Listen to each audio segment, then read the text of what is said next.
बच्चों हमारा टॉपिक है फ्रिक्शन। फ्रिक्शन स्टार्ट करने से पहले 2-3 क्वेश्चन मैं पूछ लेता हूं आपसे। ये रोड थी, रोड पर कोई बॉल पड़ी हुई थी, मैंने इसको पुश किया तो बॉल कुछ देर चलेगी और थोड़ी देर बाद रुक जाएगी। ये गाड़ी थी,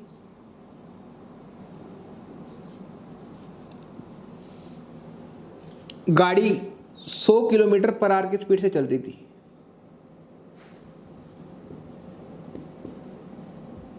ड्राइवर ने इंजन बंद कर दिया, ब्रेक नहीं मारे, इंजन बंद कर दिया, तो आप देखोगे गाड़ी थोड़ी दूर तक चलेगी और थोड़ी देर बाद अपने आप रुक जाएगी।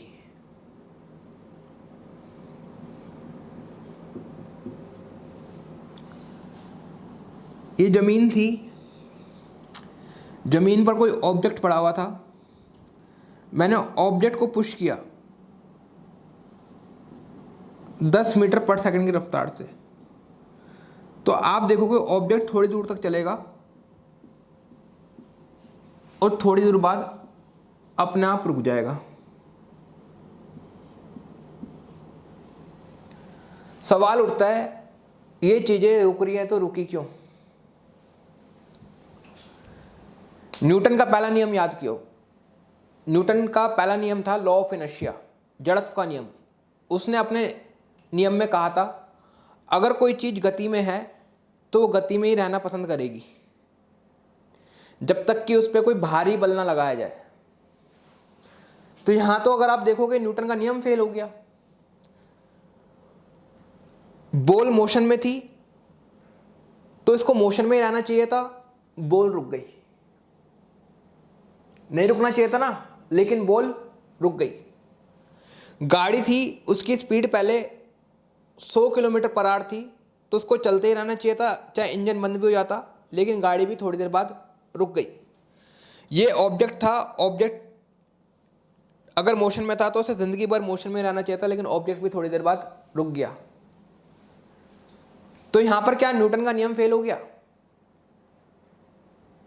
कि अगर कोई चीज मोशन में है तो मोशन में ही रहेगी? न्यूटन का नियम फेल नहीं हुआ। न्यूटन ने क्या कहा था, अगर कोई चीज मोशन में है तो मोशन में ही रहेगी जब तक कि उस पर कोई भारी बल ना लगाया जाए। अगर ये चीजें रुक रही हैं, अगर ये चीज रुक रही है तो इन चीजों को ऊपर कुछ ना कुछ भारी बल लग रहा होगा न्यूटन के पहले नियम के मुताबिक। उसी भारी बल को कहते हैं फ्रिक्शन। यानी ये सारी की सारी चीजें फ्रिक्शन के कारण रुक रही हैं, जिसे कहते हैं हम घर्षण।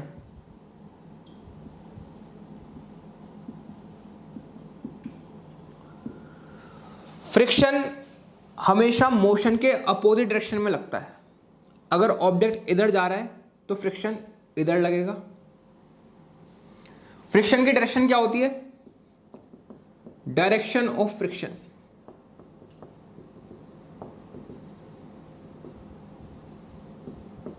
Opposite to the motion.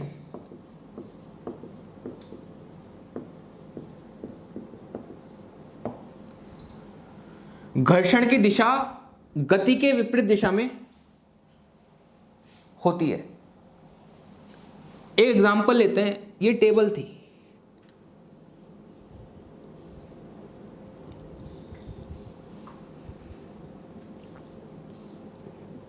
Table पे एक बुक पड़ी हुई थी,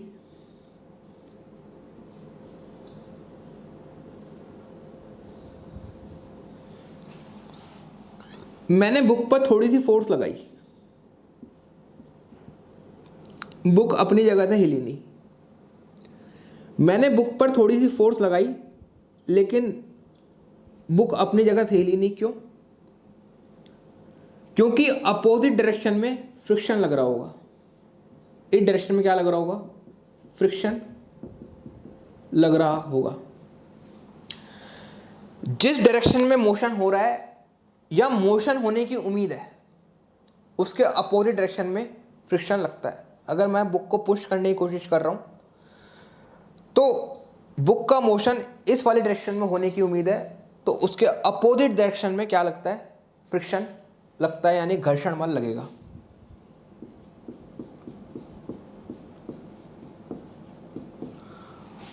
अगर मैं बुक पर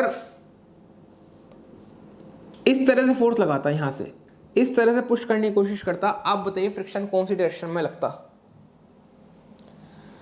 अगर मैं बुक पर फोर्स इस डायरेक्शन में लगा रहा हूं तो बुक का मोशन इसी दिशा में होने की संभावना है, तो जो फ्रिक्शन फोर्स लगेगा अपोजिट डायरेक्शन में लगेगा, तो इस डायरेक्शन में लगेगा फ्रिक्शन फोर्स।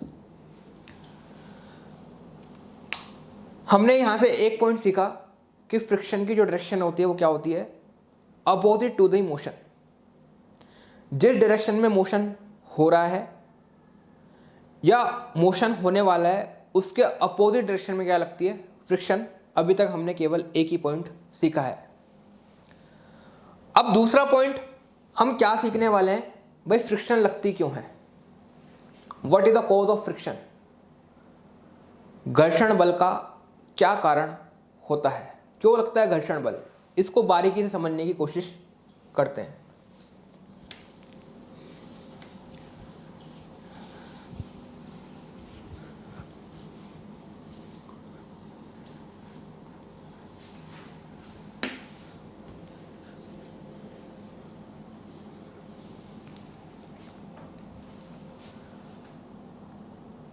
और हाँ, फ्रिक्शन लगने के लिए दो सरफेसेस का कांटेक्ट में होना जरूरी है।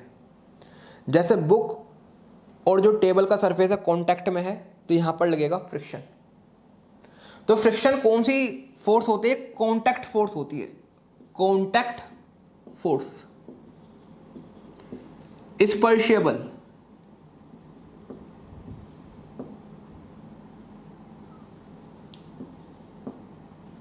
स्पर्शीय बल। अब ये फ्रिक्शन लगा है तो लगा क्यों, यहां पर दो सरफेसेस हैं, एक टेबल का सरफेस है और एक बुक का सरफेस है, हाँ या ना। अगर आप बुक का नीचे वाले सरफेस पे हाथ फेरोगे तो आपको ऐसा महसूस होगा कि बुक का सरफेस प्लेन है, बिल्कुल चिकना है, स्मूथ है। आप टेबल के सरफेस पे भी हाथ फेरोगे तो आपको ऐसा लगेगा कि टेबल का सरफेस है बिल्कुल स्मूथ है, चिकना है। लेकिन अगर आप इसको माइक्रोस्कोप से देखोगे, ये बुक थी, है ना, ये बुक को अगर सामने से देखो कुछ इस तरह से नजर आएगी, है ना, ये बुक थी, ये थी टेबल, टेबल के ऊपर रखी हुई थी बुक। अगर आप माइक्रोस्कोप से देखोगे तो आप देखोगे बुक के सरफेस में इरेगुलरिटी होगी कुछ इस तरह से, और टेबल के सरफेस को देखोगे तो टेबल के सरफेस में भी क्या होगा, इरेगुलरिटी होगी कुछ इस तरह से। तो जैसे ही मैंने बुक पर फोर्स लगाई तो ये दो सरफेस, बुक का सरफेस और टेबल का सरफेस क्या होता है, एक दूसरे में इंटरलॉक हो जाते हैं, एक दूसरे में लॉक हो जाते हैं। तो इसी इंटरलॉकिंग की वजह से क्या लगती है, फ्रिक्शन लगती है अपोजिट डायरेक्शन में।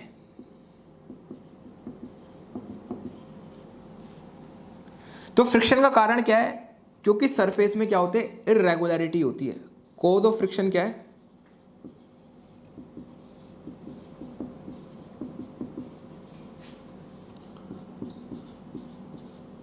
इरेगुलरिटी,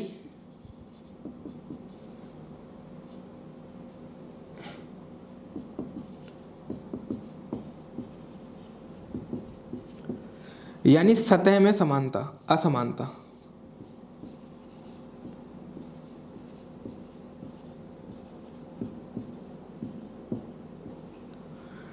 इरेगुलरिटी इन सरफेसेस की वजह से, सतह में असमानता की वजह से क्या होते हैं, दोनों सरफेस में क्या होते हैं, इंटरलॉकिंग हो जाते हैं, इंटरलॉकिंग।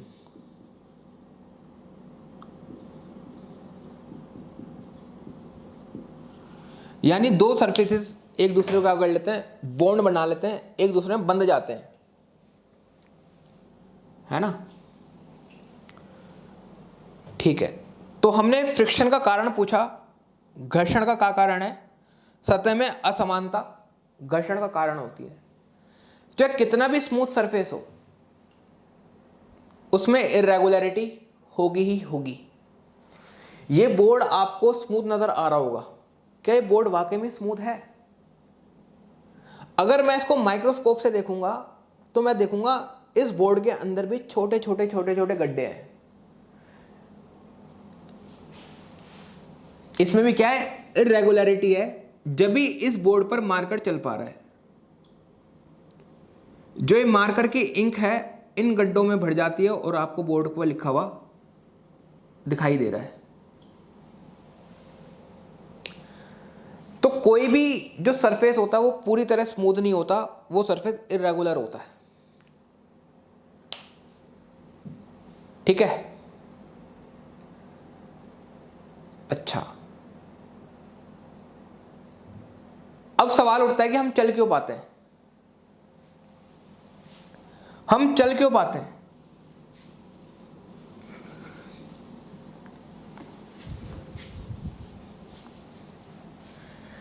इसी फ्रिक्शन की वजह से हम क्या करते हैं, चल पाते हैं। जैसे अगर ये रोड है, ये पाटिल साहब हैं,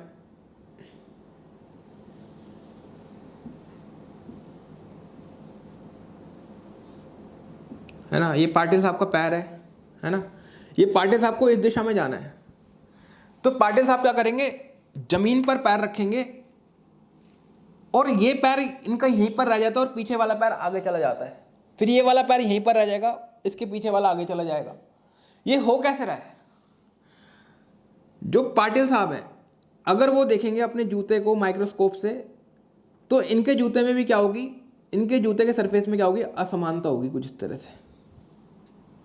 आपने देखा होगा जूतों में क्या होता है, गड्ढे गड्ढे होते हैं, वो गड्ढे सोच समझ कर दिए होते हैं। और अगर पाटिल साहब इस सड़क को भी ध्यान से देखेंगे तो इस सड़क में भी क्या होगी, असमानता होगी। तो क्योंकि दो सरफेस के बीच में इरेगुलरिटीज हैं तो ये दो सरफेस क्या होता है, आपस में इंटरलॉक हो जाते हैं। इंटरलॉक हो जाते हैं तो ये पाटिल साहब का ये वाला पैर यहीं पर रह जाता है और पीछे वाला पैर आगे चला जाता है। फिर यहाँ पर इंटरलॉकिंग होती है, वो वाला पैर यहीं पर रह जाता है और यहाँ पे जो बॉन्डिंग हुई थी वो टूट जाती है, फिर ये वाला पैर आगे चला जाता है। फिर यहाँ पर इंटरलॉकिंग होती है, ये वाला पैर यहीं पर रह जाता है, इसके पीछे वाला आगे जाता है। जो पाटिल साहब थे वो फ्रिक्शन के कारण चल पा रहे थे, यानी हम सब लोग फ्रिक्शन के कारण चल पाते हैं। तो अगर मैं आपसे पूछूं ये फ्रिक्शन आपके लिए वरदान है कि अभिशाप है? कई लोग कह रहे हैं कि सर हम फ्रिक्शन के कारण चल पाते हैं, तो ये फ्रिक्शन तो हमारे लिए वरदान हुई, है ना। आप कहोगे सर देखो ये बर्फ थी, बर्फ पे हम नहीं चल पाते क्योंकि जो बर्फ का सरफेस होता है वो स्मूथ होता है, तो पैर और बर्फ के सरफेस के बीच में इंटरलॉकिंग नहीं हो पाती, इस वजह से हम बर्फ पर चल नहीं पाते। तो जो फ्रिक्शन फोर्स है वो हमें चलने में मदद कर रही है, ये बात ठीक है, लेकिन फ्रिक्शन फोर्स हमारे लिए अभिशाप भी है। आप देखते हो बड़ी बड़ी इंडस्ट्रीज में जो मशीन के पार्ट्स होते हैं कुछ सालों बाद या कुछ महीनों बाद घिस जाते हैं या टूट जाते हैं, किसके कारण? फ्रिक्शन के कारण। तो मशीनों में फ्रिक्शन को दूर करने के लिए हम ग्रीस का इस्तेमाल करते हैं, ऑयल का इस्तेमाल करते हैं या लुब्रिकेंट्स का इस्तेमाल करते हैं, है ना। नोट बना के लिखो,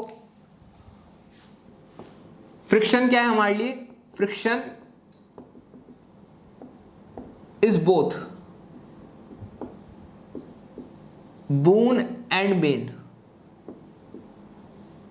फ्रिक्शन हमारे लिए वरदान और अभिशाप दोनों ही है।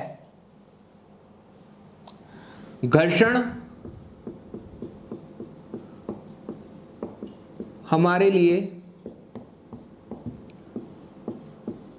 वरदान और अभिशाप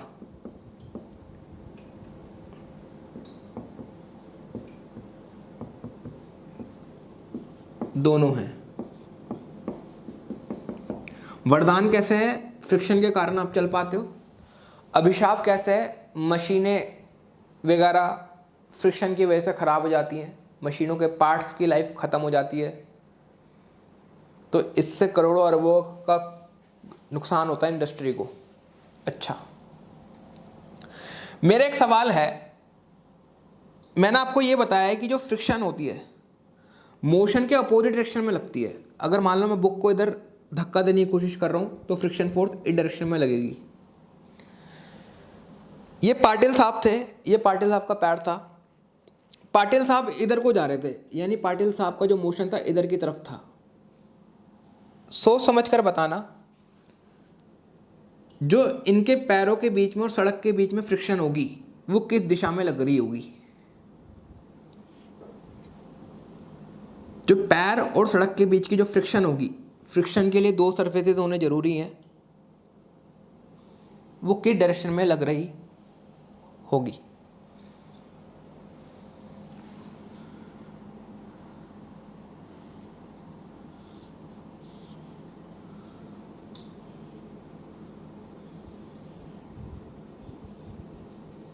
और मैं एक बात और बता दूं, इस क्वेश्चन का आंसर 99% बच्चे गलत देते हैं, या मैं ऐसा कहूं कि 100 में से एक बच्चा ही इसका आंसर सही दे पाता है। ये पाटिल साहब थे, इनका जो मोशन था इधर की तरफ था, सही बात है। तो मैक्सिमम बच्चे इसका आंसर कहते हैं कि सर जो फ्रिक्शन फोर्स होगी ना मोशन के अपोजिट डायरेक्शन में लग रही होगी, यानी इस वाली दिशा में लग रही होगी फ्रिक्शन। क्या उन बच्चों का आंसर ये ठीक है? फ्रिक्शन कहां लग रही होगी? इस डायरेक्शन में। जिस डायरेक्शन में पाटिल साहब होंगे उसी डायरेक्शन में उनके जूते और जमीन के बीच की फ्रिक्शन होगी, यानी घर्षण होगा। आप कहोगे सर ये क्यों? क्योंकि आपको मोशन देखना है दो सरफेसेस के बीच का। तो अगर आप फ्रिक्शन देखोगे, फ्रिक्शन निकालना चाहते हो, तो फ्रिक्शन तो दो सरफेसेस के बीच की होती है। तो आप मोशन भी, आप जूते का मोशन देखोगे, पाटिल साहब का मोशन नहीं देखोगे। तो आप देखोगे पाटिल साहब आगे जाने के लिए क्या कर रहे हैं, अपने पैर को यहां पर रख रहे हैं और इनका जूते को पीछे की ओर धकेल रहे हैं पाटिल साहब, जब ही तो पीछे वाला जूता आगे जाता है इनका। फिर इस जूते को पीछे की ओर धकेलते हैं, मतलब जूते और सड़क के बीच में इंटरलॉकिंग हो जाती है, जूते को पीछे की ओर धकेलने की कोशिश करते हैं। इंटरलॉकिंग की वजह से जो ये वाला जूता है ये पीछे नहीं जा पाता, इसलिए जो पीछे वाला पैर है इनका आगे आ जाता है। तो आप देख रहे हो जो जूते का मोशन है, जूता मोशन की डायरेक्शन में करने की कोशिश कर रहा है, जो शू है ये अपना मोशन इस वाली डायरेक्शन में करने की कोशिश कर रहा है। और मैंने आपको बताया था मोशन के अपोजिट डायरेक्शन में क्या लगती है? फ्रिक्शन लगती है। तो यानी जिस डायरेक्शन में पार्टिल साहब चल रहे हैं उसी डायरेक्शन में क्या लगेगी? फ्रिक्शन लगेगी। आपसे क्वेश्चन पूछा जाता है, कोई व्यक्ति पैदल पैदल पूर्व दिशा में चल रहा है,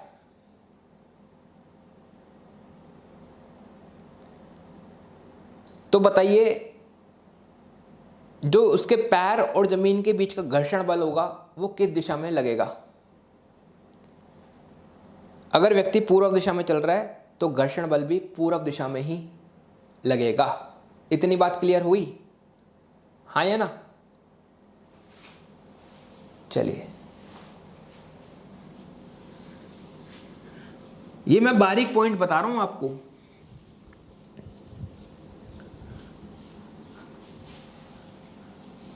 और मैंने आपको क्या लिखवाया था? घर्षण को दूर करने के लिए हम लुब्रिकेंट का इस्तेमाल करते हैं।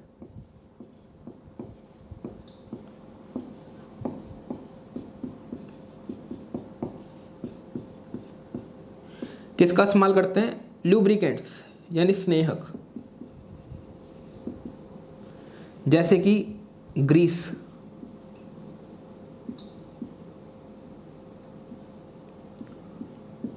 Oil, graphite.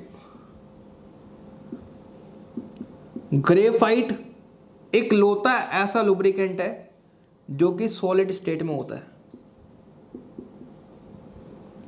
स्नेहक। स्नेहक कौन होते हैं? जो कि फ्रिक्शन, ऐसे पदार्थ जो कि फ्रिक्शन को घटाने का काम करें उनको कहते हैं स्नेहक। जैसे अगर मान लो मैं जमीन पर तेल गिरा दूं, क्या आप चल पाओगे? आप कभी नहीं चल सकते। क्यों?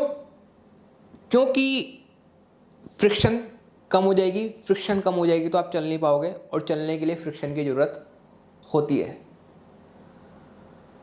आपने कभी देखा होगा अगर केले के छिलके के ऊपर किसी का पैर आ जाता है तो वो व्यक्ति फिसल जाता है।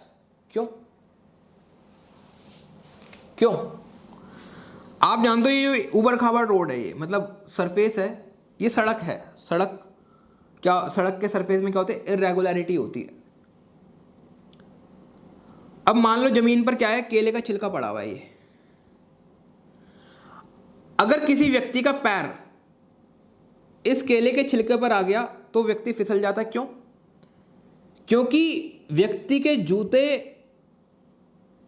और सड़क के बीच में इंटरलॉकिंग नहीं हो पाई, है ना। जो केले का छिलका होता है वो प्लेन होता है। व्यक्ति के जूता तो उबड़ खाबड़ होता है कुछ इस तरह का। व्यक्ति के जूते और सड़क के बीच में इंटरलॉकिंग नहीं हो पाई तो व्यक्ति का पैर इस जगह पर जम नहीं पाया तो बेचारा अपने पैर पीछे करने की कोशिश करता है। भाई आगे बढ़ने के लिए तो पैर को पीछे करने की कोशिश करनी पड़ेगी ना। कभी आप चलोगे तो पैर को पीछे धकेलने की कोशिश करोगे। अगर व्यक्ति आगे जाना चाहता है तो उसको पैर पीछे धकेलने की कोशिश करेगा। पीछे धकेलने की कोशिश करेगा तो बेचारे का पैर पीछे ही वास्तव में ही चला जाएगा और ये बेचारा मुंह के बल धड़ाम से गिर पड़ेगा। तो केले ने क्या करा? फ्रिक्शन को कम करने का काम किया। हाँ या ना? तो हमने यहां से दो चीजें सीखी। एक तो जो फ्रिक्शन होता है मोशन की अपोजिट डायरेक्शन में लगता है। फ्रिक्शन होता है एक कॉन्टैक्ट फोर्स होती है, यानी फ्रिक्शन लगने के लिए दो सरफेसेस का कॉन्टैक्ट में होना जरूरी है। और फ्रिक्शन लगता क्यों है? दो सरफेसेस के बीच में जब इंटरलॉकिंग हो जाते हैं जब लगता है फ्रिक्शन। अच्छा,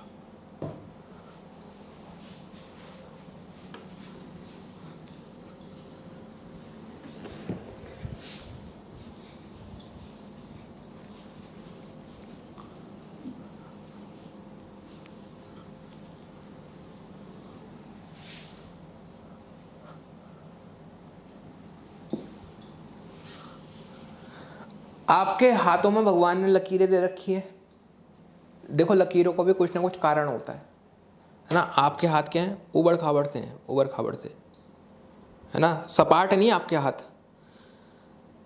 तो आपके हाथों में लकीरें हैं तो ये आपको हाथों को फ्रिक्शन देने का काम करती हैं।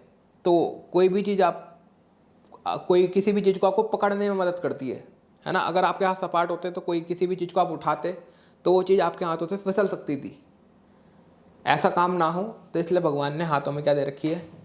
लकीरें दे रखी हैं, क्योंकि लकीरें प्रोवाइड्स फ्रिक्शन फोर्स। अच्छा, मेरा एक सवाल है, ये माचिस की डब्बी है,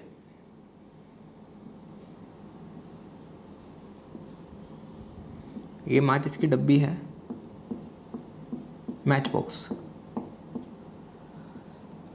आपने मैच स्टिक जलाई तो मैच स्टिक अचानक से लिट कर जाती है ना। आपने मैच स्टिक जलाई, जो मैच स्टिक है अचानक से जल गई। जली तो जली क्यों? ये मैच स्टिक आप आगे ले गए तो फ्रिक्शन, क्योंकि ये जो मैच बॉक्स का जो सरफेस होता है ये रफ होता है। रफ होने की वजह से इस पर क्या होता है? फ्रिक्शन होती है तो फ्रिक्शन पीछे की ओर लगती है। इसी फ्रिक्शन फोर्स की वजह से क्या होती है?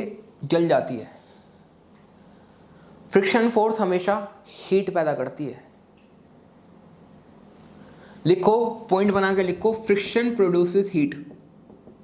Friction produces heat. है ना। माचिस जली तो जली क्यों?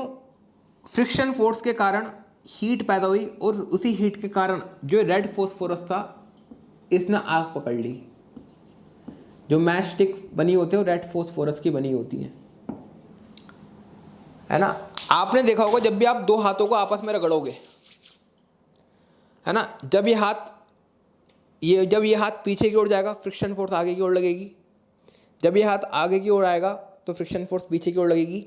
यानी क्या मैं आगे करूँ हाथों को पीछे करूँ, हीट तो प्रोड्यूस होगी। अगर मैं ज़्यादा रब कर देता हूँ हीट इतनी ज़्यादा प्रोड्यूस होगी। या अगर आप हाथों को स्मेल करोगे तो ऐसा लगेगा माचिस की स्मेल सी आती है कुछ, है ना। पुराने ज़माने में आदिवासियों को फ्रिक्शन के बारे में पता था, है ना। वो क्या करते थे, दो पत्थरों को आपस में घिसते थे, चिंगारी उत्पन्न होती थी, उसी चिंगारी से क्या करते थे वो आग लगाते थे। क्योंकि फ्रिक्शन क्या करते, हीट प्रोड्यूस करती है। घर्षण बल ऊष्मा उत्पन्न करता है, घर्षण से ऊष्मा उत्पन्न होती है। आपने कभी नोटिस किया होगा जब भी जो रेल होती है, रेल क्या होती है, जिस पे रेलगाड़ी चलती है उस पटरी को कहते हैं हम रेल। जब भी पटरी के ऊपर से रेलगाड़ी गुजरती है तो रेलगाड़ी के जाने के बाद अगर आप पटरी को छुओगे तो आप देखोगे पटरी गर्म हो जाती है। क्यों? फ्रिक्शन के कारण। क्योंकि फ्रिक्शन से क्या होती है, घर्षण से ऊष्मा उत्पन्न होती है। ठीक है, चलो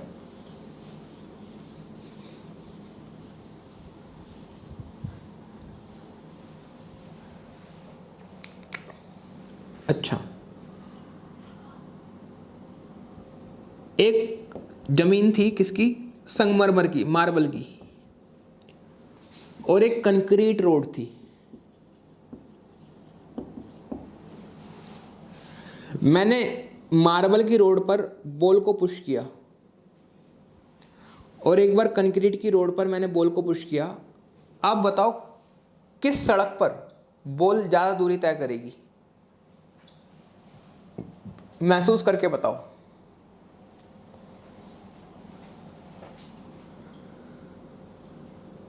क्योंकि मार्बल की रोड, जो मार्बल की सड़क होगी, संगमरमर की जो ज़मीन होगी वो चिकनी होगी, इस केस में बॉल ज़्यादा दूरी तय करेगी। और जो कंक्रीट रोड होते हैं वो उबड़ खाबड़ होती है, कभी आपने देखा होगा सड़क बिल्कुल स्मूथ नहीं होती, तो इस केस में बॉल कम दूरी तय करेगी। अब सवाल उठता है क्यों इस केस में बॉल ने ज़्यादा दूरी तय करी, इस केस में कम दूरी तय करी? इसका सवाल है, इसका आंसर है क्योंकि मार्बल के केस में कम फ्रिक्शन लग रही होगी, कम फ्रिक्शन, और इस केस में क्या लग रही होगी, ज़्यादा फ्रिक्शन लग रही होगी, ज़्यादा फ्रिक्शन लग रही होगी, है ना। बॉल का मोशन इधर है तो उसके अपोजिट डायरेक्शन में कम फोर्स लग रही है, तो इसीलिए बॉल ज़्यादा दूरी तय करती है। इस केस में क्या है, बॉल का मोशन इधर है लेकिन इस केस में अपोजिट डायरेक्शन में ज़्यादा फ्रिक्शन फोर्स लगेगी, तो इसलिए इस केस में बॉल कम दूरी तय करेगी। तो यहाँ से एक बात समझ में आ रही है, जितना रफ सरफेस होगा, यानी रफ समझते हो ना, खुरखुरा, जितना रफ सरफेस होगा, जितना खुरखुरा सरफेस होगा, फ्रिक्शन उतनी ज़्यादा लगेगी। खुरखुरा फ्रिक्शन क्या लगेगी, उतनी ज़्यादा लगेगी। तो फ्रिक्शन को कम करने के लिए क्या करना पड़ेगा, आपको सरफेस को स्मूथ बनाना पड़ेगा। सरफेस को स्मूथ कैसे बना सकते हो, लुब्रिकेंट डालकर, जैसे कि ऑयल, ग्रीस, अगर मशीन के केस में ग्रेफाइट। अच्छा,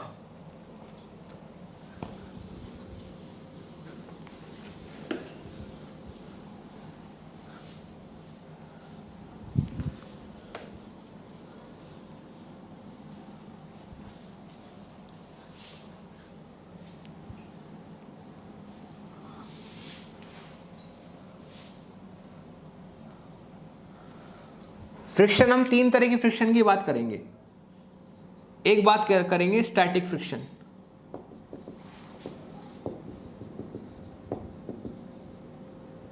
एक बात करेंगे रोलिंग फ्रिक्शन,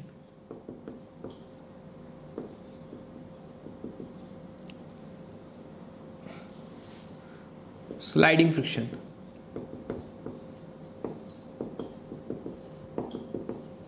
या इसी को कहते हैं हम काइनेटिक फ्रिक्शन।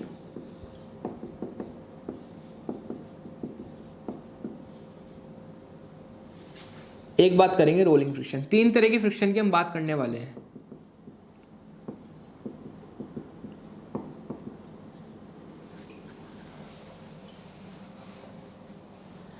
एक एग्जांपल से शुरुआत करेंगे, है ना।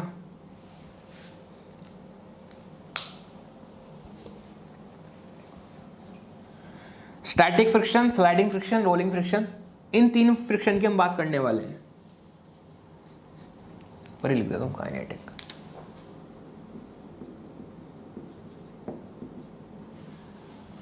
है ना, ये आपका बेड है,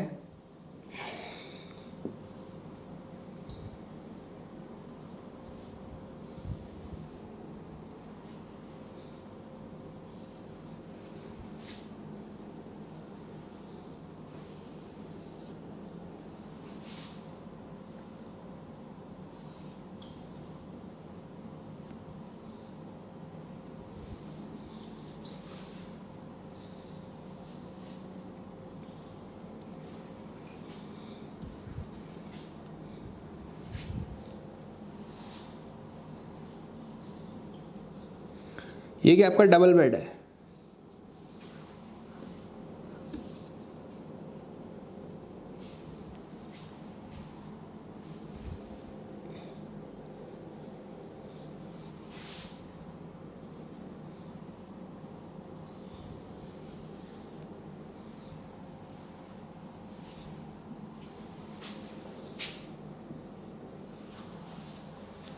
ना ऐसे ही बन रहा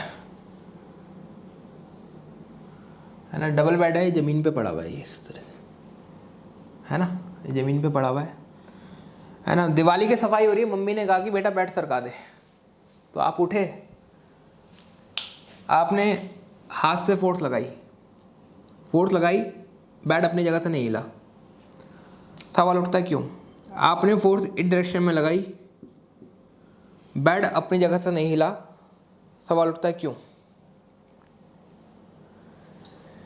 क्योंकि बदले में, क्योंकि आपने फोर्स लगाई तो मोशन होने की संभावना इस डायरेक्शन में है। जिस डायरेक्शन में मोशन होने की संभावना होती है उसके अपोजिट डायरेक्शन में क्या लगती है? Friction force. तो जमीन ने इस बेड पर अपोजिट डायरेक्शन में फ्रिक्शन फोर्स लगाई। आपने थोड़ी और जान लगाई, अपने दोनों हाथों से धक्का देने की कोशिश करी, इस बेड को सरकाने की कोशिश करी, अभी बेड नहीं हिला। और हाँ, एक और बात, जो फ्रिक्शन फोर्स होगी वो लगाई गई फोर्स के बराबर होगी। आपने शुरू में थोड़ी सी फोर्स लगाई थी, अपोजिट डायरेक्शन में फ्रिक्शन फोर्स लगी थी, तो ये दो फोर्सेज होंगी, आपस में बराबर होंगी ना। जितनी फोर्स आप लगाओगे अपोजिट डायरेक्शन में, इस केस में उतनी ही फ्रिक्शन फोर्स लगेगी।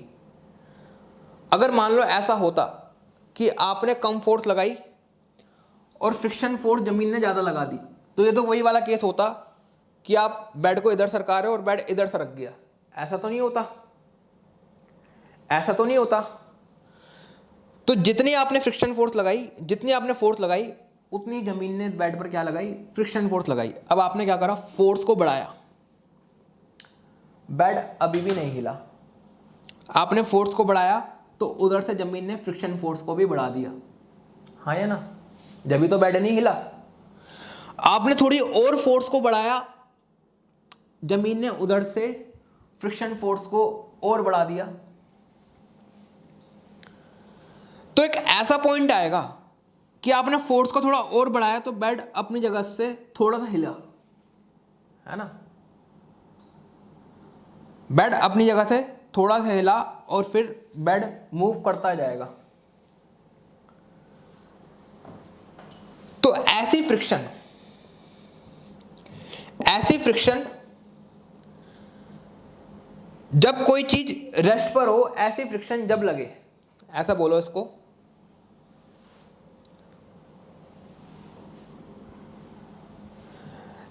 ऐसी फ्रिक्शन को हम स्टैटिक फ्रिक्शन कहते हैं जो उन वस्तुओं पे लगे जो रुकी हुई हो, है ना। स्टैटिक फ्रिक्शन हम ऐसी फ्रिक्शन को कहते हैं जब वस्तु रुकी हुई होती है, जब लगती है, ये रुकी हुई वस्तुओं पर लगती है। जब तक ये बेड नहीं हिला था, जब वो फ्रिक्शन लग रही थी, उस फ्रिक्शन को क्या कहूंगा मैं? Static friction. Static friction. अच्छा, अब एक ऐसा पॉइंट आया, मैंने फोर्स इतनी ज़्यादा लगाई कि एक ऐसा पॉइंट आया कि बैट अपनी जगह से हिल गया, है ना, और बैट को मैं स्लाइड कर रहा हूँ ऐसे। तो जब भी अपोजिट डायरेक्शन में एक फोर्स लग रही होगी, फ्रिक्शन फोर्स ही लग रही होगी, जब बैट मोशन में होगा, जब बैट क्या होगा? मोशन में होगा, तब बैट पर अपोजिट डायरेक्शन में फोर्स लग रही होगी, उसको कहूंगा मैं काइनेटिक फ्रिक्शन। काइनेटिक फ्रिक्शन, है ना। काइनेटिक फ्रिक्शन ऐसी फ्रिक्शन को कहते हैं जब कोई चीज मोशन में होती है, जब लगती है काइनेटिक फ्रिक्शन। अच्छा, क्लियर हुआ आपको? और हाँ, याद रखना, जो स्टैटिक फ्रिक्शन होती है, स्टैटिक फ्रिक्शन हमेशा काइनेटिक फ्रिक्शन से ज्यादा होती है। काइनेटिक फ्रिक्शन से ज्यादा होती है ना। कैसे? आप कहोगे सर कैसे? आपने कभी एक्सपीरियंस करा होगा कि बैट को शुरू में धक्का देना बहुत मुश्किल होता है ना, बैट को अपनी जगह से हिलाना बहुत मुश्किल होता है। लेकिन अगर बैट अपनी जगह से एक बार हिल गया तो फिर उसे मूव कराते रहना कंपैरेटिवली आसान होता है। क्यों? देखा होगा आपने, अगर एक बार जरा सा भी हिल गया अपनी जगह से तो फिर उसको मोशन में रखे रहना कंपैरेटिवली आसान होता है। क्यों? क्योंकि भाई जो स्टैटिक फ्रिक्शन होती है वो काइनेटिक फ्रिक्शन से ज्यादा होती है ना। यानी जो स्लाइड करती हुई वस्तुओं पर फ्रिक्शन लगती है, मैं बैट को स्लाइड कर रहा था, जो स्लाइड करती हुई वस्तुओं पर फ्रिक्शन लगती है, यानी जो काइनेटिक फ्रिक्शन होती है वो स्टैटिक फ्रिक्शन से कम होती है। या ऐसा कह लो, जो स्लाइड करती हुई वस्तुओं पर फ्रिक्शन लगती है वो रुकी हुई वस्तुओं पर फ्रिक्शन लगने के मुकाबले कम होती है। Kinetic friction is less than static friction. अच्छा, आपने एक बात नोटिस करी होगी, जब मैं स्टैटिक फ्रिक्शन की बात कर रहा था तो जैसे जैसे मैं फोर्स बढ़ा रहा था वैसे वैसे स्टैटिक फ्रिक्शन बढ़ती जा रही थी। यानी जो स्टैटिक फ्रिक्शन होते हैं वो कांस्टेंट नहीं होती, कांस्टेंट नहीं होती।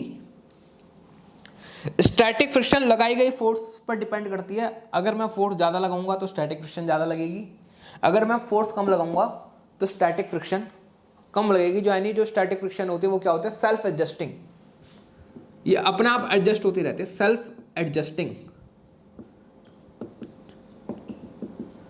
लेकिन जो काइनेटिक फ्रिक्शन होती है इसकी वैल्यू कांस्टेंट होती है, कांस्टेंट, कांस्टेंट, है ना। क्या मतलब? अगर मान लो मैं बेड पर 50 न्यूटन की फोर्स लगा रहा हूं और इस पर फ्रिक्शन लग रही है, जमीन इस पर फ्रिक्शन लगा रही है 10 न्यूटन। कितने लगा रही है? 10 न्यूटन, है ना। मैं बेड पर फोर्स लगा रहा हूं 50 न्यूटन और जमीन इस पर काइनेटिक फ्रिक्शन लगा रही है 10 न्यूटन। तो बेड पर जो रिजल्टेंट फोर्स लग रही होगी वो क्या लग रही होगी? 40 न्यूटन की लग रही होगी, है ना। जो 10 न्यूटन है वो क्या है? काइनेटिक फ्रिक्शन होगी। काइनेटिक फ्रिक्शन क्यों कहूंगा मैं इसको? क्योंकि बेड उस वक्त क्या होगा? मोशन में होगा। अगर मैं बेड पर 50 न्यूटन की जगह 100 न्यूटन की फोर्स लगाता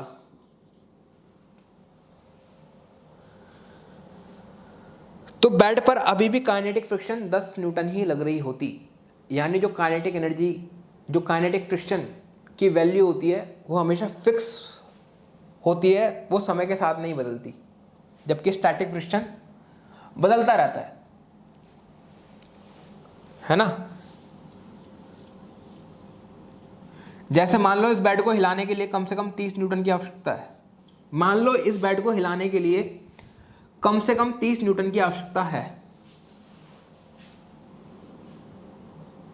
ना। अगर मान लो मैंने इस बेड पर 5 न्यूटन की फोर्स लगाई तो बेड नहीं हिलेगा। क्यों नहीं हिलेगा? क्योंकि अपोजिट डायरेक्शन में 5 न्यूटन की फोर्स लग रही होगी, जिसको कहूंगा मैं स्टैटिक फ्रिक्शन। अगर मैं बेड पर 5 न्यूटन की जगह 10 न्यूटन की फोर्स लगाऊंगा तो बेड अभी भी नहीं हिलेगा, क्योंकि अपोजिट डायरेक्शन में ठीक उतनी ही फोर्स लग रही होगी 10 न्यूटन की। तो आप देख रहे हो स्टैटिक फ्रिक्शन की वैल्यू लगाई गई फोर्स पर डिपेंड कर रही है, हाँ या ना। यानी इसकी वैल्यू चेंज होती रहती है। मैं आपको इतना ही समझाना चाह रहा था केवल। अच्छा, मैंने आपको यहां से क्या समझाया? जो स्टैटिक फ्रिक्शन होते हैं इसकी वैल्यू सबसे ज्यादा होती है, स्लाइडिंग फ्रिक्शन या काइनेटिक फ्रिक्शन की थोड़ी कम होती है, और रोलिंग फ्रिक्शन की सबसे कम होती है। ये आप नोट कर लेना। स्टैटिक फ्रिक्शन की वैल्यू सबसे ज्यादा होती है, काइनेटिक फ्रिक्शन की थोड़ी कम होती है, रोलिंग फ्रिक्शन की सबसे कम होती है। रोलिंग फ्रिक्शन क्या होता है? जो फ्रिक्शन पहियों पर लगे उसको कहते हैं रोलिंग फ्रिक्शन। अगर मान लो बेड के नीचे पहिए लगे होते हैं, पहिए, तो बेड को सरकाना कंपैरेटिवली आसान होता। अगर बेड पे पहिए लगे होते तो बेड को सरकाना आसान होता। क्यों आसान होता? क्योंकि रोलिंग फ्रिक्शन सबसे कम होती है। जो पहियों पर फ्रिक्शन लगती है वो सबसे कम लगती है, तो इस वजह से हम बेड को आसानी से सरका पाते हैं, है ना। तो ये आपसे क्वेश्चन पूछा जाता है कि इनमें से किस फ्रिक्शन का मैग्नीट्यूड सबसे ज्यादा होता है। 3 ऑप्शन दे देगा आपको। आंसर क्या होगा? स्टैटिक फ्रिक्शन का मैग्नीट्यूड सबसे ज्यादा होता है। किस फ्रिक्शन का मैग्नीट्यूड सबसे कम होता है? आंसर क्या होगा? Rolling friction. या आपसे क्वेश्चन पूछेगा कि बताओ इनको सही क्रम में जोड़ो, स्टैटिक, स्लाइडिंग फ्रिक्शन और रोलिंग फ्रिक्शन को सही क्रम में जोड़ो, तो सही क्रम यही है, सबसे ज़्यादा स्टैटिक, फिर काइनेटिक, सबसे कम रोलिंग फ्रिक्शन। अच्छा, एक और एग्जांपल ले लेते हैं। जैसे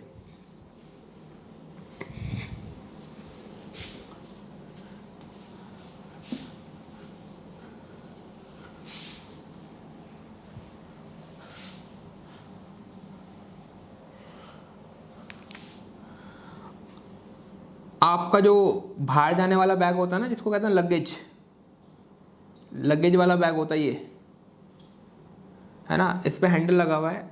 अच्छा ये बताइए, इस लगेज को, इस पे पहिए नहीं लगे हुए, इस लगेज को खींचना आसान जब होगा कि जब इसमें पहिए नहीं लगे हुए, या फिर इस लगेज में जब पहिए लगे हुए हैं जब इसको खींचना आसान होगा? इसमें जब पहिए लगे होंगे जब इसको खींचना आसान होगा। क्यों आसान होगा? क्योंकि रोलिंग फ्रिक्शन सबसे कम होती है। रोलिंग फ्रिक्शन क्या होती है? सबसे कम होती है। आपने बैरिंग देखे होंगे, बैरिंग, बैरिंग देखे ना आपने? कुछ इस तरह के दिखते हैं बैरिंग, ये इसमें बॉल्स लगी होती है कुछ इस तरह की। तो आपसे क्वेश्चन पूछा जाता है, इसको कहते हैं बॉल बैरिंग, बॉल बियरिंग या बैरिंग भी कहते हैं इसको, बॉल बियरिंग। मशीन्स में काफी इस्तेमाल करते हैं हम बैरिंग का। क्यों? क्योंकि बैरिंग क्या करता है? पहिए का ही काम करता है, पहिए ही तो एक तरह का ही, तो रोलिंग फ्रिक्शन कम हो जाती है इससे। क्योंकि ये बैरिंग क्या करता है? रोलिंग फ्रिक्शन प्रोवाइड करता है, और रोलिंग फ्रिक्शन क्या होती है? सबसे कम होती है। तो मशीन के घिसने, टूटने की प्रोबेबिलिटी बहुत ही ज़्यादा कम हो जाती है। तो आपसे क्वेश्चन यही पूछता है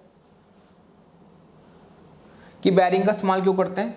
क्योंकि बैरिंग रोलिंग फ्रिक्शन प्रोवाइड करता है, और रोलिंग फ्रिक्शन सबसे कम होता है।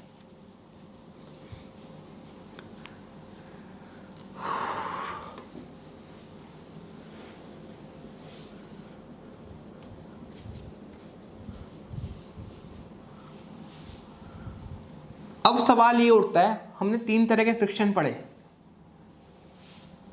क्या फ्रिक्शन का कोई फॉर्मूला होता है?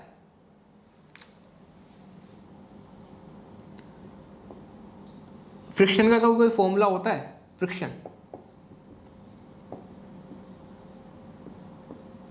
फ्रिक्शन का फॉर्मूला होता है, फ्रिक्शन को मैं एफ से रिप्रेजेंट करता हूँ, एफ। फ्रिक्शन का फॉर्मूला होता है म्यू एन, है ना। अगर मैं स्टैटिक फ्रिक्शन की बात कर रहा हूँ,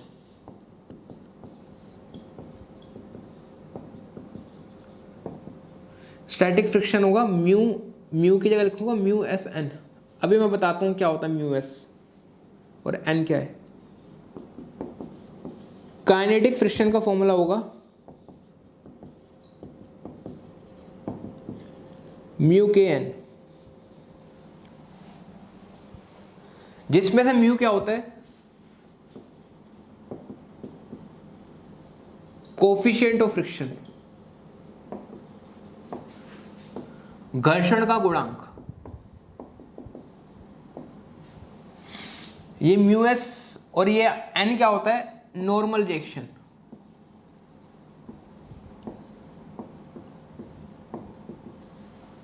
सामान्य प्रतिक्रिया।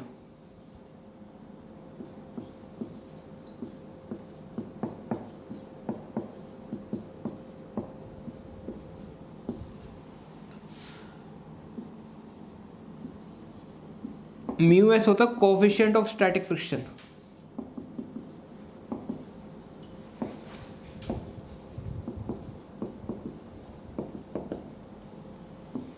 अभी बात करेंगे इसकी।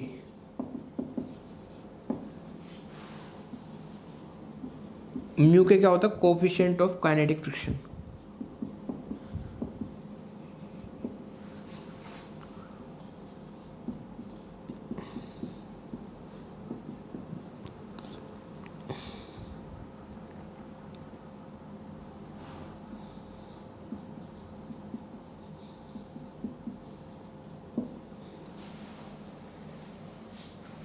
ठीक है, नॉर्मल रिएक्शन क्या होता है? ये कोई भी हॉरिजॉन्टल प्लेन है, यानी जमीन है, इस पे कोई ऑब्जेक्ट रखा हुआ है, तो पृथ्वी का केंद्र इस ऑब्जेक्ट पर कुछ ना कुछ फोर्स लगा रहा होगा, उसको कहेंगे हम mg। यानी जो अर्थ है इस ऑब्जेक्ट को mg फोर्स से अपने केंद्र की ओर खींच रही होगी, तो बदले में जमीन भी इस पर ऊपर की ओर एक फोर्स लगा रही होगी, जिसको कहूँगा मैं नॉर्मल रिएक्शन। क्या कहूँगा इसको मैं?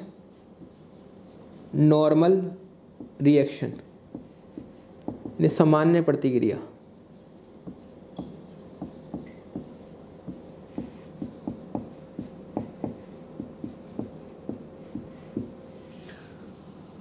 अब ये जमीन पर ठहरा हुआ है तो नॉर्मल रिएक्शन, और जो mj बैलेंस कर गए तो n बराबर होगा mg के।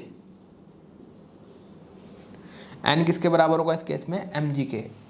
m इस ऑब्जेक्ट का मास है, g ग्रेविटी है।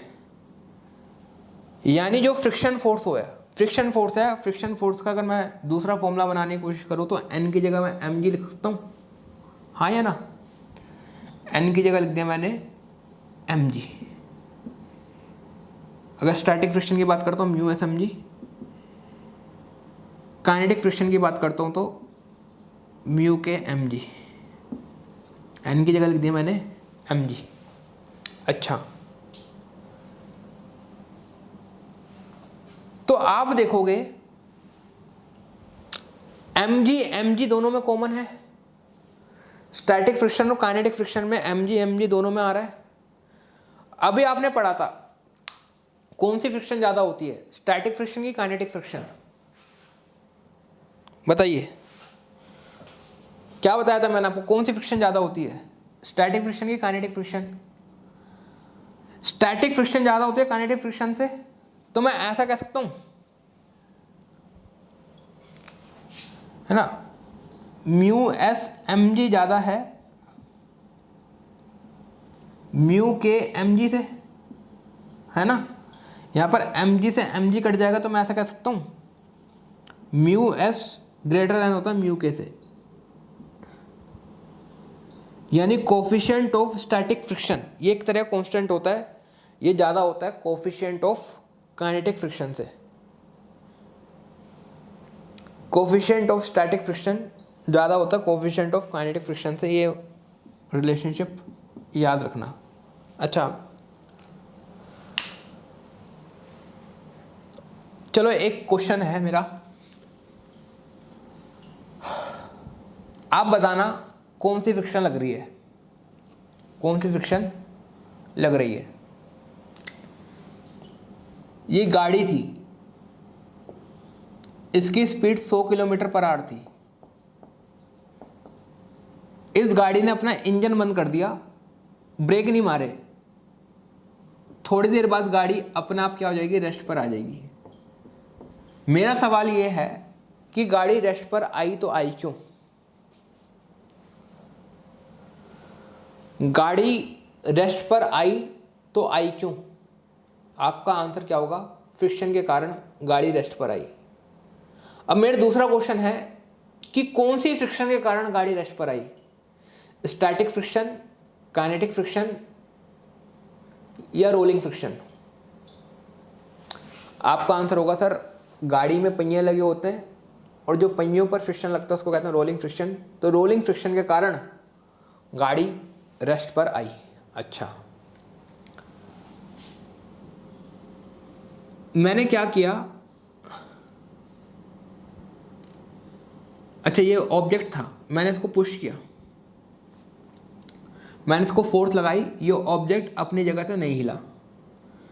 तो सवाल उठता है क्यों नहीं हिला ये अपनी जगह से? आप कहोगे सर फ्रिक्शन के कारण। अब कौन सी फ्रिक्शन के कारण? क्योंकि ब्लॉक अपनी जगह तो हिला ही नहीं, तो उस वक्त जो फ्रिक्शन लग रही होगी वो कौन सी लग रही होगी? Static friction. अच्छा, अब मैंने आपको कहा कि भाई ये ब्लॉक था, एक ऑब्जेक्ट था, मैंने इसको पुश करा, ये थोड़ी दूर तक गया और थोड़ी देर बाद अपने आप रुक गया। अब मेरा सवाल ये है कि ये ब्लॉक रुका था, रुका क्यों? तो आप कहोगे सर ये ब्लॉक मोशन में था और स्लाइड कर रहा था, तो स्लाइडिंग फ्रिक्शन के कारण ये ब्लॉक रुका। ठीक है ना? चलो ठीक है, मैंने आपको स्टैटिक फ्रिक्शन का फॉर्मूला बता दिया, काइनेटिक फ्रिक्शन का फॉर्मूला बता दिया। एक केस अप्लाई करते हैं, एक केस मैं आपको सिखाता हूँ, एक बढ़िया चीज़ सीखते हैं।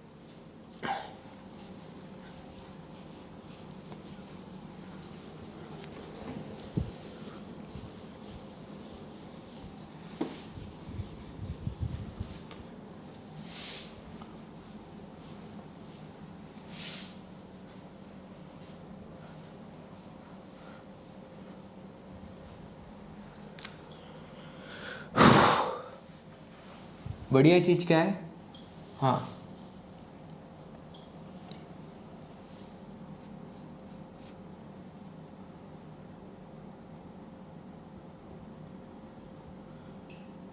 काइनेटिक फ्रिक्शन की बात करता हूँ मैं। काइनेटिक फ्रिक्शन है ना, काइनेटिक फ्रिक्शन जब लगते हैं जब कोई चीज़ मोशन में होती है, उसका फॉर्मूला होता है म्यू के एम जी।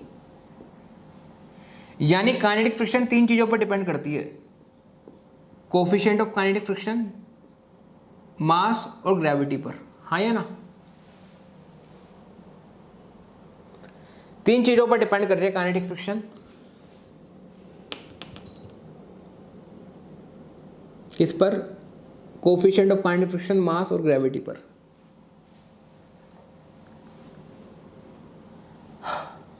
अच्छा, मास और ग्रेविटी किसका? जैसे ऑब्जेक्ट है, ऑब्जेक्ट है, तो अगर ये ऑब्जेक्ट इस डायरेक्शन में जा रहा है तो इस पे जो काइनेटिक फ्रिक्शन लग रही होगी वो कितनी लग रही होगी? म्यू के एम जी, जिसमें से एम क्या है? इस ऑब्जेक्ट का मास, जी क्या है? पृथ्वी ग्रेविटी, म्यू के क्या है? एक कांस्टेंट। ये कांस्टेंट किस पर डिपेंड करता है? सरफेसेस के बीच, ये दो सरफेसेस पर डिपेंड करता है। ये इस ब्लॉक और जमीन के सरफेस पर निर्भर करेगा म्यू के। अच्छा चलो ठीक है। जो म्यू के है ये कांस्टेंट है, सरफेसेस, दो सरफेसेस पर डिपेंड करता है। अच्छा, मेरा सवाल ये है, ये कैरम बोर्ड था,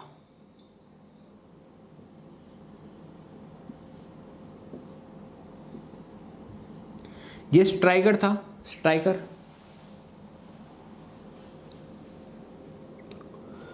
मैंने इसको स्ट्राइक किया तो स्ट्राइकर थोड़ी सी दूर गया और यहां पर आके रुक गया।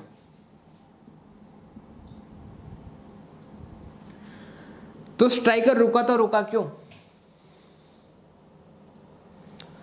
जाहिर सी बात है, अगर मैंने स्ट्राइकर को इस डायरेक्शन में मारा तो इस पर जो फ्रिक्शन होगी वो अपोजिट डायरेक्शन में लग रही होगी, इसी फ्रिक्शन के कारण ये स्ट्राइकर रुका। और ये फ्रिक्शन फोर्स क्या होगी? इस फ्रिक्शन फोर्स का फॉर्मूला क्या होगा? म्यू के एम इंटू जी। म्यू एक कांस्टेंट होता है जिसकी वैल्यू 0 से बड़ी होती है। म्यू की वैल्यू क्या होती है?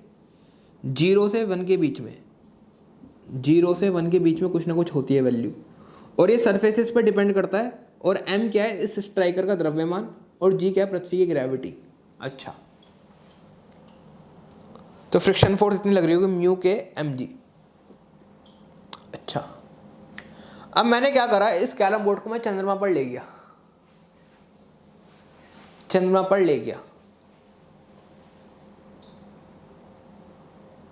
तो अब बताना, अगर मैं चंद्रमा पर ले जाऊंगा, है ना, चंद्रमा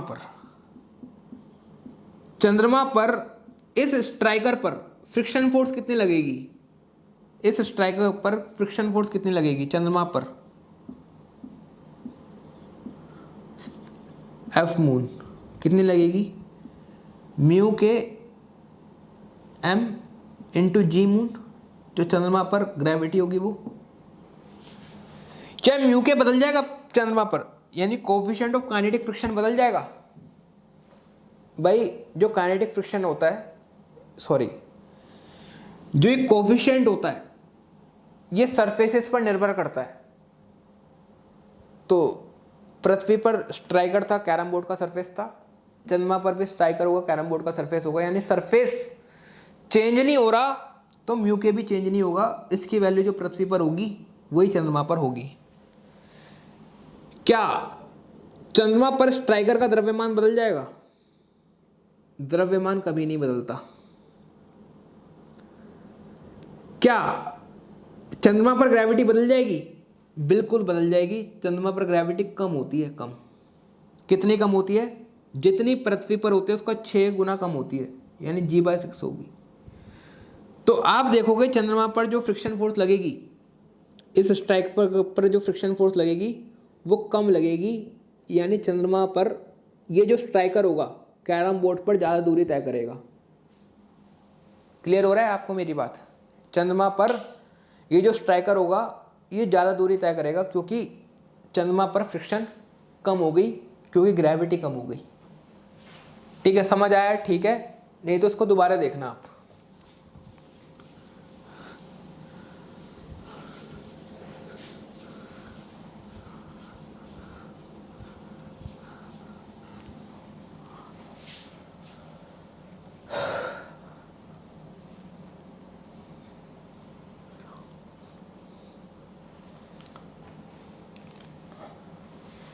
आपको मैं क्वेश्चन देता हूं,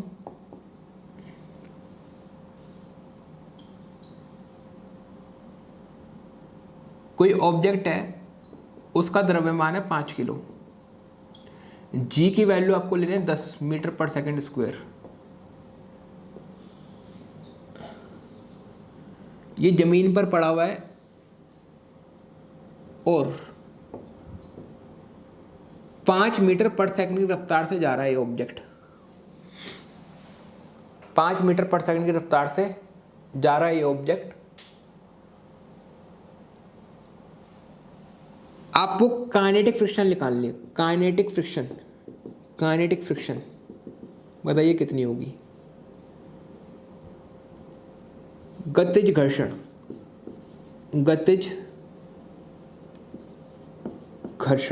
बताइए। आपको कोफिशिएंट ऑफ काइनेटिक फ्रिक्शन दे रखा है 0.1 इसकी कोई यूनिट नहीं होती।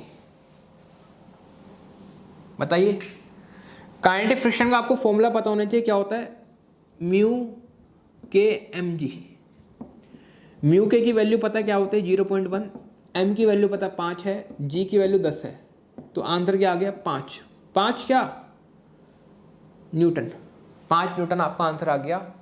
यानी जो काइनेटिक फ्रिक्शन लग रही होगी इस ब्लॉक पर, वो कितनी लग रही होगी, 5 न्यूटन।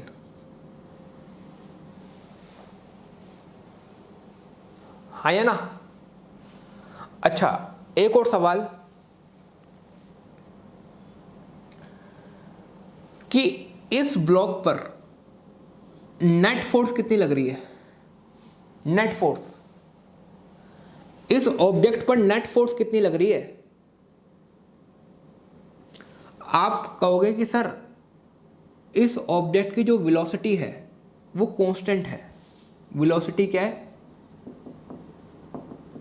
कांस्टेंट। अगर वेलोसिटी कांस्टेंट है तो इसकी एक्सेलरेशन होगी 0, और जो फोर्स होता है m इंटू ए। अगर इस ब्लॉक की एक्सेलरेशन 0 है तो इस ब्लॉक पर नेट फोर्स 0 लग रही है। जो टोटल नेट फोर्स है वो कितनी लग रही है, 0। अब नेट फोर्स 0 कैसे लग रही है, आप कहोगे कि सर ये तो 5 न्यूटन तो हम नहीं निकालते, काइनेटिक फ्रिक्शन लग रही है इस ब्लॉक पर।